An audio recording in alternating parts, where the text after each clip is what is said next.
Est-ce que vous avez vraiment de plus en plus de dossiers de harcèlement?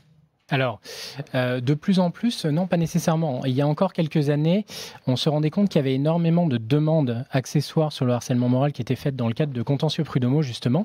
Oui, Le harcèlement moral, c'était un petit peu ce qui venait sur le dessus. C'était la tarte à la crème, en fait, si vous voulez. C'est oui, que on allait contester son licenciement, par exemple, et puis quand on allait faire l'addition des demandes, on se rendait compte que c'est pas exactement ce qu'on avait en tête, donc on allait rajouter des demandes. Et le harcèlement moral, c'était la première qui venait à oui, l'esprit. Donc on allait demander des dommages et intérêts supplémentaires pour harcèlement moral, mais c'était absolument pas sérieux. Et oui. le gros problème, c'est que ça décrédibilisait les vrais dossiers de harcèlement moral, parce qu'il y en a Bien quand même sûr, encore bien énormément. sûr.